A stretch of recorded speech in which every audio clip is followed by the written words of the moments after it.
Court ने बोला कि क्या बात है कि 2 महीने तक जजमेंट आपने रिजर्व करके रखा। जजमेंट करने के लिए आपको इतना समय क्यों चाहिए था? एक डिफॉर्मेशन का केस था। कोर्ट ने अभी 5 मिनट बोला कि हमें 5 मिनट का टाइम दीजिए, 5 मिनट में हम ऑर्डर पास कर देते हैं। 2 मिनट में ऑर्डर पास कर दिया। ग्रांट पिटीशन हुआ, इसके साथ में 2-4-10 लाइनें लिखा दी गई। इससे बोल रहा हूँ, अभी पार्लियामेंट सेशन 11 तारीख तक चल रहा है। हाँ। और 11 तारीख के पहले राहुल गांधी जी वहाँ दिख जाएंगे, आप लोग चिंता मत करिए। और ये भी मैं आपसे बोल रहा हूँ, 2024 का राहुल जी चुनाव भी लड़ेंगे।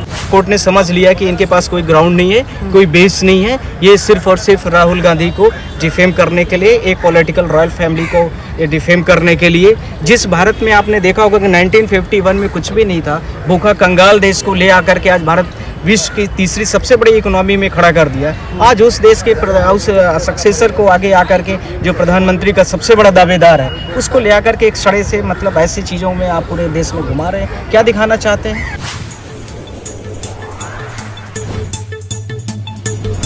नमस्कार, आप सभी का स्वागत है। मैं हूं आपके साथ निधि उपाध्याय। आज सुप्रीम कोर्ट में राहुल गांधी डिफेमेशन केस में सुनवाई हुई और अब जज ने राहुल गांधी के 2 साल की सजा पर रोक लगा दी है। और इस पूरे मुद्दे पर हमारे साथ बातचीत करने के लिए आज सुप्रीम कोर्ट के वकील, जो कि इस केस में अपीयर रह चुके हैं, और हमारे साथ नरेंद्र मिश्रा मौजूद है। सर, किस तरीके से हियरिंग रही, अंदर क्या कुछ हुआ?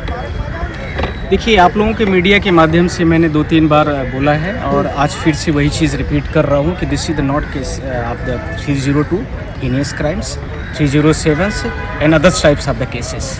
ये एक डिफॉर्मेशन का केस है। डिफॉर्मेशन केस में आप ध्यान रखना, किसी भी व्यक्ति को एक दूसरे के लिए एलिगेशंस, आरोप प्रत्यारोप लगते हैं, उस आरोप प्रत्यारोप को लेकर के केस बनती है। अब आपको इस चीज़ को ध्यान रखना है कि यहाँ पर कुछ ऐसा नहीं था। मैंने आप लोगों के माध्यम से 6 क्वेश्चन 7 क्वेश्चन पहले भी रेज किया था, आज फिर रेज कर रहा हूँ। पहला, जो राहुल जी ने बोला हुआ था वो यह उनका स्टेटमेंट था कि नीरव मोदी, ललित मोदी और एक किसी और मोदी का नाम लिया गया कि ये सारे लोग, जितना जो उसमें स्कैम हुआ है, ये सारे मोदी ही क्यों हैं। दिस इज द क्वेश्चन पहला। दूसरा क्वेश्चन ये था कि जब राहुल जी ने कर्नाटका के कोलार जगह में स्पीच किया है तो ये मैटर गुजरात में कैसे कंप्लेंट फाइल हुआ है, दूसरा क्वेश्चन था। तीसरा, उन्होंने एक सीडी वगैरह बना के रखी थी जो कि बिना किसी एफिडेविट के, बिना किसी और चीज़ों की थी, और कुछ डेटाज उन्होंने कलेक्ट किया था जो व्हाट्सएप से चलाए जाते हैं आजकल, आप लोगों ने देखा होगा। उसमें 65B का एक वो होता है, एफिडेविट लगता है, वो एविडेंस के लिए वो भी नहीं दिया गया था। इसके मतलब ये किसने बोला, किसने कहाँ बात कही गई, ये सारी चीज़ों को लेकर के एक एविडेंस होता है, वो एविडेंस नहीं रेज किया गया था। नेक्स्ट 3। फोर्थ, इसके साथ में राहुल जी से जो बातें इसमें कोर्ट में हम लोगों ने जो अगली दलील को रखा, वो इसको लेकर के थी कि जब ये मैटर वहाँ पर ट्रायल कोर्ट में चल रहा था तो ट्रायल कोर्ट ने 2 इयर्स जो मैक्सिमम कन्विक्शन है, मैक्सिमम कन्विक्शन में क्या 2 साल 1 दिन कम नहीं कर सकती थी? यानी 2 इयर्स में 24 मंथ्स होते हैं तो 23 मंथ्स समथिंग डेज भी कर सकती थी, इसके साथ में 10 दिन की भी कर सकती थी, 5 दिन की भी कर सकती थी, और भी बहुत डेज हो सकते हैं, उसको भी कर सकती थी। क्या जरूरी है कि 2 इयर्स का जो उसका मैक्सिमम कन्विक्शन है उसको आप इतने बड़े पब्लिक, इतने बड़े फिगर्स को आपने ऐसा किया, पनिश किया है? ये अगला एक हम लोगों का क्वेश्चन। अब कोर्ट इस चीज़ को बार बार कंसीडर की है। अपोजिट काउंसिल जो हमारे लर्नड ब्रदर्स है, महेश जेठमलानी जी, उनसे बार बार इस चीज़ को पूछी भी है।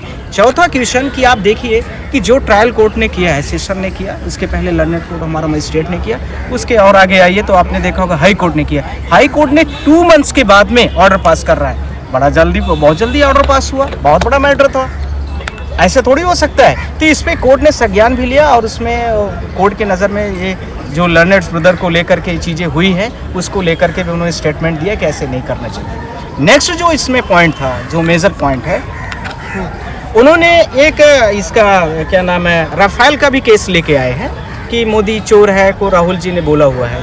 एग्जैक्टली ये बात ठीक है आपकी, पर इस चीज़ को भी हमें ध्यान रखने की ज़रूरत है कि वो मैटर इस केस से नहीं जुड़ा हुआ है। हमने जो केस है, अभी डिफॉर्मेशंस का केस चल रहा है, आपने वहाँ का केस ले आकर के इससे कैसे कनेक्ट कर दिया है? तो ये नहीं होना चाहिए। कोर्ट ने इसमें अपने हिसाब से इतना सुनने के बाद कोर्ट ने समझ लिया कि इनके पास कोई ग्राउंड नहीं है, कोई बेस नहीं है। ये सिर्फ और सिर्फ राहुल गांधी को डिफेम करने के लिए, एक पॉलिटिकल रॉयल फैमिली को डिफेम करने के लिए, जिस भारत में आपने देखा होगा कि 1951 में कुछ भी नहीं था, भूखा कंगाल देश को ले आकर के आज भारत विश्व की तीसरी सबसे बड़ी इकोनॉमी में खड़ा कर दिया। आज उस देश के उस सक्सेसर को आगे आकर के, जो प्रधानमंत्री का सबसे बड़ा दावेदार है, उसको ले आकर के एक सड़े से मतलब ऐसी चीज़ों में आप पूरे देश में घुमा रहे हैं। क्या दिखाना चाहते हैं? जिसके पास पूरा एजुकेशन का एजेंडा है, जिसके पास पूरी इकोनॉमी का एजेंडा है, जिसके पास पूरा इंटरनेशनल रिलेशन का एजेंडा है, वो कैसे देश को आगे हमें टॉप में ले जाना है, उन सारी चीज़ों को लेकर के जो आदमी आज इतना हाईलाइटेड है उसको आप ऐसी चीज़ों पर ले आके खड़ा कर दिया आपने। तो ये सारी चीज़ें सबके नज़र पर है कहीं ना कहीं कि ऐसी चीज़ें नहीं होनी चाहिए। तो मॉनसून सत्र चल रहा है, तो क्या लगता है आपको किस तरीके से जो अब राहुल गांधी की जो उनकी मेंबरशिप थी वो अब बहाल हो जाएगी? क्या वो एक बार फिर से सदन के अंदर जा सकते हैं? मैंने आपसे बोला है और अभी कई मीडिया वालों के थ्रू मैंने बोल दिया, फिर से बोल रहा हूँ। और अभी पार्लियामेंट सेशन 11 तारीख तक चल रहा है। हाँ। और 11 तारीख के पहले राहुल गांधी जी वहाँ दिख जाएंगे, आप लोग चिंता मत करिए। और ये भी मैं आपसे बोल रहा हूँ 2024 का राहुल जी चुनाव भी लड़ेंगे, तो 2024 का चुनाव भी लड़ेंगे। और 11 तारीख के पहले जो आया राहुल गांधी जजमेंट जो आया, तो जजमेंट तो कन्विक्शन स्टे हो गई, इसका मतलब हमारे ऊपर अब कुछ भी नहीं है एलिगेशन। अब तो हम आ ही जाएंगे पार्लियामेंट में। आप यही जजमेंट का एप्लीकेशन लगा करके हम जाएंगे पार्लियामेंट में। हाँ। जो बिफोर उसके स्पीकर के सामने हम उसका प्रेजेंटेशन देंगे और प्रेजेंटेशन में हमारी बहाल आखिरी सवाल सवाल तो आखिर सवाल यही है मेरा कि जो जजमेंट आया है पूरे 2 साल की जो सजा पर रोक लगा दी गई, तो क्या जिस तरीके से गुजरात हाई कोर्ट ने जो 2 महीने का टाइम लिया, उसकी पहले जो सूरत सेशन कोर्ट ने 2 साल की सजा दे दी, तो इसको लेकर सुप्रीम कोर्ट ने कोई नाराजगी जताई है, कुछ बात कही है उन्होंने? मैंने आपसे बोला तो कि कोर्ट ने बोला कि क्या बात है कि 2 महीने तक जजमेंट आपने रिजर्व करके रखा। जजमेंट करने के लिए आपको इतना समय क्यों चाहिए था? एक डिफॉर्मेशन का केस था, कोर्ट ने अभी 5 मिनट बोला कि हमें 5 मिनट का टाइम दीजिए, 5 मिनट में हम ऑर्डर पास कर देते हैं। 2 मिनट में ऑर्डर पास कर दिया, ग्रांट पिटीशन हुआ, इसके साथ में 2-4-10 लाइनें लिखा दी गई, काम खत्म हो गया। इतना लिखवाने के लिए 156 पेज, और वो बेसलेस पेज। आपने कुछ कंसीडर नहीं किया, कुछ आपने ध्यान नहीं दिया, और उसके साथ में आपने बिल्कुल 156 पेज का ऑर्डर आपने पेश कर दिया है। नहीं, पुनीश मोदी ने ये भी कहा था कि राहुल गांधी अहंकारी हैं, वो माफी नहीं वो मांग क्या रहे बोलते हैं, court is already decided, court already this is the consider which point is relevant which is not relevant. उनके तो वकील साहब ने सारी चीज़ों को रखा है पुनीश मोदी के। अब पुनीश मोदी को लर्नेड कोर्ट ने, हाई कोर्ट ने खूब सुना है, सुप्रीम कोर्ट ने भी खूब सुन लिया है। उसके बाद समझ में आ गया है क्या वास्तविकता है। आप लोगों के सबके सामने, पूरे देश के सामने आज जीत की हार, पूरे तो राहुल गांधी 2024 में चुनाव लड़ सकते हैं? ये मैंने आपसे पहले ही बोल दिया है, सबके सामने मैं बोल रहा हूँ कि राहुल गांधी 2024 का चुनाव भी लड़ेंगे, कैंपेन भी करेंगे, पार्लियामेंट भी जाएंगे, सेशन भी जाएंगे, और हम आप सब लोगों को मिठाई भी खिलाएंगे। अरे सब मिलेगा, एवरीथिंग्स बी अलाउड, सब कुछ मिलेगा। Rahul Gandhi ji as a parliament members की जो चीजें मिलती हैं वो सारी चीजें उनको दी जाएंगी।